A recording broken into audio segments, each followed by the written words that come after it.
Hello Faraz, कैसे हो? भूल गए लगता है। अब देखना मैं तुम्हारे साथ क्या करने वाली हूँ। आने वाली एपिसोड में दुआ फराज से अपना बदला लेना चाहती है और ये बदला दुआ की खातिर नौशरमा लेगा। वहाँ नौशरमा ने दुआ को ढूंढ ही लिया आखिरकार। दुआ, मैं तुमसे निकाह करना चाहता हूँ, तुम्हें अपनी इज्जत बनाना चाहता हूँ। फराज से धोखा खाने के बाद क्या दुआ नौशरमा पे भरोसा कर पाएगी? नौशरमा कैसे दुआ को इस औरत से बचाकर ले जाएगा अपने साथ? तो जनाब, ड्रामा सीरियल जानिसार के एपिसोड 13 में फाइनली नौशरमा को पता लग गया है कि उसकी दुआ मिसिंग है। अब आएगी जाफर की शामत। नौशरमा जाफर से कहता है कि सिर्फ आधा घंटा है तुम्हारे पास, दुआ के बारे में पता करो। अब दुआ के कॉलेज से नौशरमा को पता लगता है कि दुआ को आखिरी बार फराज के साथ देखा गया था और उसके बाद उसके खिलाफ पुलिस स्टेशन में एक कंप्लेन दर्ज हुई थी। वहाँ से निकलने के बाद पता नहीं दुआ कहाँ चली गई। अब नौशरमा को खबर ये भी मिलती है कि दुआ को किसी क्लब में देखा गया है।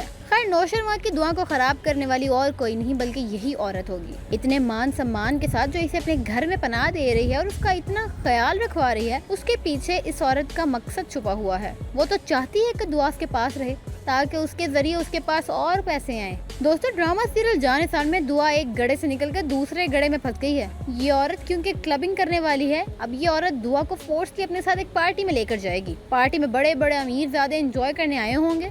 दुआ की खूबसूरती देखकर दुआ के पास आएंगे, लेकिन क्योंकि दुआ ऐसी वैसी लड़की नहीं बल्कि एक सादा सी मासूम लड़की है, तो वो बहुत इरिटेट होगी और घर वापस लौटते ही उस औरत से कहेगी कि आंटी, ये किस किस्म की पार्टी में लेकर गई थी आप मुझे? मैं कोई ऐसी वैसी लड़की नहीं हूँ, मैं एक बहुत शरीफ लड़की हूँ। इस पे वो औरत कहेगी कि क्या मतलब, मैं ऐसी वैसी औरत हूँ? देखो, यहाँ रहना है तो तुम्हें इन सब की आदत डाल लो खुद को, वरना याद है ना, बाहर बहुत सारे भेड़िए फिर रहे हैं। फैसला तुम्हारा है, मैं तुम्हें कोई मजबूर नहीं कर रही। मजबूर हो अगर दुआ एक छत की खातिर ये सब कुछ करना शुरू कर देगी। वहाँ फराज और फराज की माँ दोनों फिजा को घर से निकालने पर जोर देते हैं। माँ को है कि फिजा बदनाम करवा देगी हमें, और फराज को ये है कि अगर दुआ वापस आ गई तो मैं कहीं का नहीं रहूंगा, और फराज को ये है कि कहीं सच्चाई खुल गई और मैं पकड़ा ना जाऊं। एक तरफ तो नौशरवान अपने बंदे को लगा देता है फराज के पीछे कि उसका A to Z बायोडाटा निकलवा के दो मुझे, तो उधर नौशरवान को जब ये पता लगता है कि जिस औरत के साथ इस वक्त दुआ है वो बिल्कुल भी ठीक नहीं है और मुल्क के बड़े बड़े बिजनेसमैन के साथ लिंक्स हैं उसके, तो नौशरवान कहता है कि जो भी हो,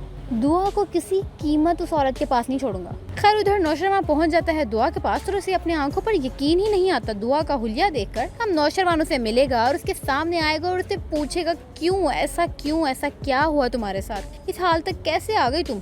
यहाँ दुआ हैरान हो जाएगी कि ये जो भी है लगता मेरे बारे में सब कुछ जानता है। फिर भी वो पूछेगी कि आखिर कौन हो तुम और क्या चाहते हो मुझसे? नौशरवान उसे कहेगा कि चलो मेरे साथ, मैं तुम्हें इस तरह नहीं देख सकता। दुआ पूछेगी कि क्यों, क्या लगते हैं आप मेरे? नौशरवान उसे कहेगा कि मैं तुमसे निकाह करना चाहता हूँ, तुम्हें अपनाना चाहता हूँ। दुआ सोचेगी कि मैंने फराज पे भरोसा करके देख लिया। एक तरफ तो दुआ नौशरवान के साथ जाने के लिए तैयार नहीं होगी, तो दूसरी तरफ नौशरवान उस औरत के पास किसी सूरत दुआ को छोड़ने को तैयार नहीं होगा। आने वाली एपिसोड इससे भी ज्यादा मजेदार होने वाली है, लेकिन उसके लिए आपको दूसरी वीडियो का इंतजार करना पड़ेगा।